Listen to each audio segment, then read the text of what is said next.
Olá, meus amigos, vamos falar da lição número 13, a parte de terça-feira, falando sobre o juízo durante o milênio. Já temos visto o juízo investigativo, o juízo pré-advento e o juízo final. Tudo isso faz parte de um estudo que diz que as pessoas que morrem não vão para o céu, terão que passar por um juízo.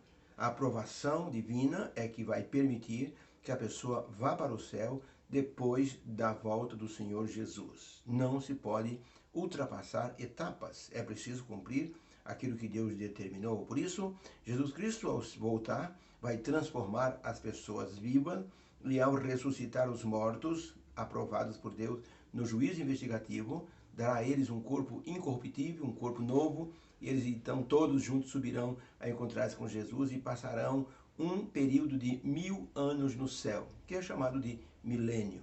Durante esse período, os pecadores que não aceitaram Jesus morrerão e o diabo ficará sozinho nesse planeta. Então, o que o ser humano tem que fazer hoje é buscar a Deus, aceitar o plano da salvação, porque se ficar atrelado aos seus pecados, perderá a salvação.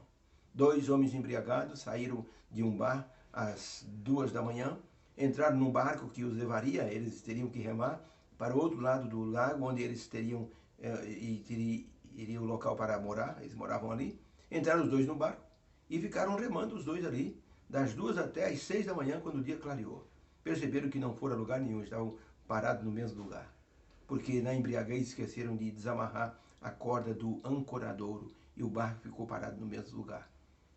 Aquela pessoa que tem a sua vida amarrada no ancoradouro do pecado não tem progresso espiritual e vai perder a salvação, vai ficar no mesmo lugar. Nós temos que progredir espiritualmente.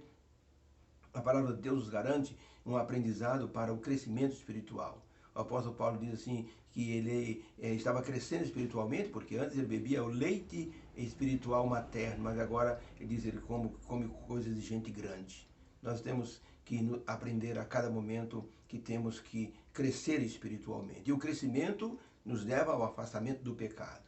Por isso, aqueles que ficam amarrados no pecado não têm crescimento espiritual, não têm poder algum, o Espírito Santo não trabalha com essa pessoa e a pessoa não tem frutos na vida. Por isso, o pecado deve ser abandonado como se evitasse a lepra, diz Ellen White. Por isso, nesta lição, estamos aprendendo sobre o milênio. O que acontecerá no milênio? A pergunta número 3 diz assim: de acordo com o relato bíblico, os santos irão participar do juízo durante o milênio. Por que eles irão participar? Vamos primeiro ao primeiro texto, o apóstolo Paulo escrevendo, em 1 Coríntios 6, versos 2 e 3, ele diz assim: não sabeis vós que vocês vão julgar o mundo? Ora, se o mundo deve ser julgado por vós, porventura vocês são indignos de julgar até as coisas mínimas?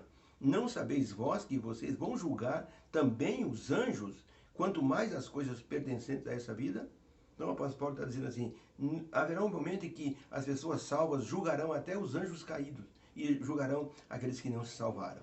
Apocalipse 20, verso 4 a 6, 11 a 13, o apóstolo João, ele teve uma visão desse julgamento feito pelos salvos, julgamento dos ímpios. E diz o seguinte: vi os tronos, assentaram-se sobre eles os que foram salvos, e foi-lhes dado o poder de julgar.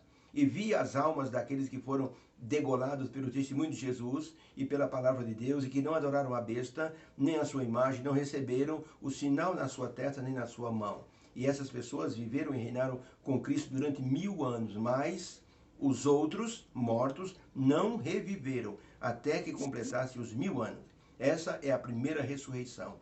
Bem-aventurado e santo é aquele que tem parte na primeira ressurreição. Sobre estes não tem poder a segunda morte, mas serão sacerdotes de Deus, e eles então serão sacerdotes de Cristo.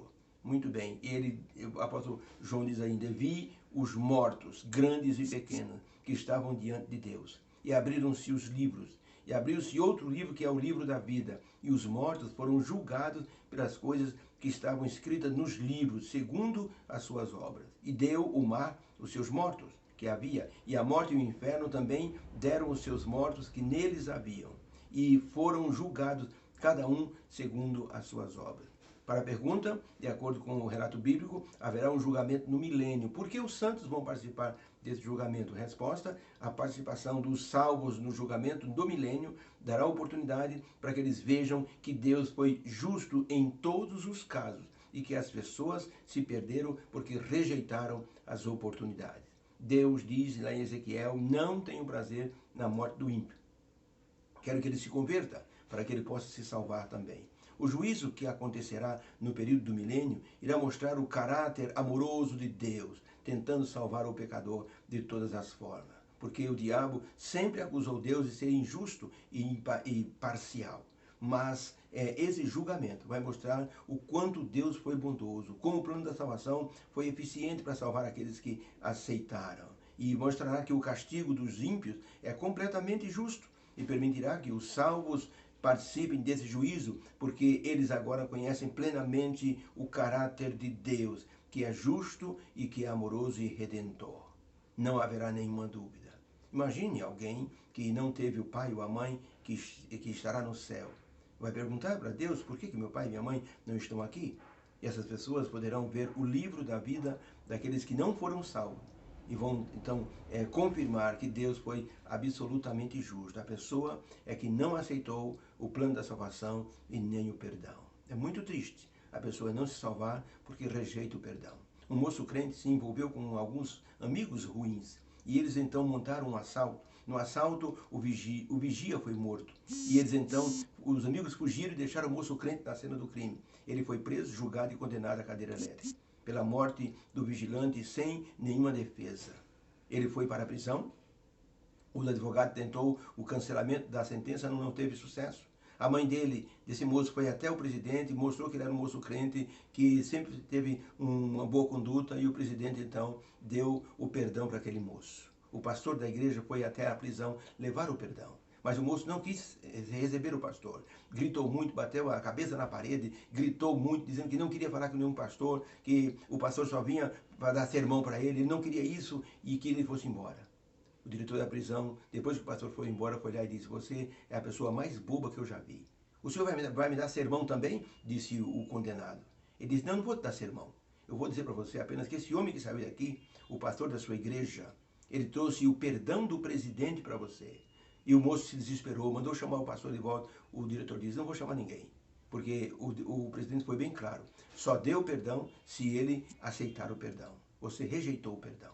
Na hora da execução, esse moço na cadeira elétrica, um repórter se aproximou e perguntou: quais são suas últimas palavras?